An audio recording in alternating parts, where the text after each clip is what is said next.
దేవునికి స్తోత్రం. కీర్తనలో 138 3వ వచనం ఇలాగు సెలవిచ్చుచున్నది, నేను మొరపెట్టిన దినమున నీవు నాకు ఉత్తరమిచ్చితివి, నా ప్రాణములో త్రాణ పుట్టించి నన్ను ధైర్యపరచితివి. దైవజనమా, నా మాటలు వింటున్న మీతోనూ ఈరోజు ఒక ప్రశ్న నేను అడుగుచున్నాను.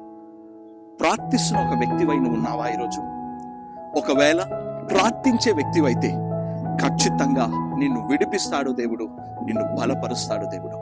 ప్రార్థన జీవితానికి దూరం అయిపోయి నేను ప్రార్థన చేసే దేవుడు నా ప్రార్థన వినట్లేదు అని అపవాది నిన్ను భ్రమపడుతుందా? ఒక్కసారి ఆలోచించుకో. ఈరోజు నేను మరలా మీతో అడుగుచున్నాను, ప్రార్థించేవాడు జయం పొందుతాడు. ప్రవక్త అయిన సమయలు ఇలా అంటున్నాడు, ఏమని తెలుసా? ప్రార్థన చెయ్యకపోవడమే పాపం అని అంటున్నాడు. దైవజనమా, నువ్వు ప్రార్థన చెయ్యట్లేదు అంటే, ఒకవేళ ప్రార్థన జీవితం నీకు లేకపోయి ఉంటే మీకు తెలియకుండానే మీరు పాపములో పడిపోతున్నారని గుర్తుపెట్టుకోండి. అందుకొరకే బైబిల్లో మనం చదువుతున్నాం ఈరోజు కీర్తనలలో ఏమని తెలుసా? నాకు మొరపెట్టు.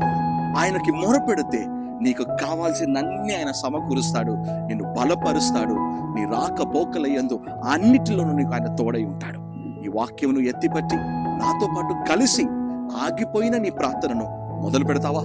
పరిశుద్ధ తండ్రి ప్రభువా, ఎందరైతే ఈ మాటలు ప్రభువా స్వీకరించి ఉన్నారో, ఈ వాక్యం ఎత్తిపట్టి ఎందరైతే ప్రార్థిస్తున్నారో వారిని పూర్తిగా మీ అసరికి సమర్పిస్తున్నాం.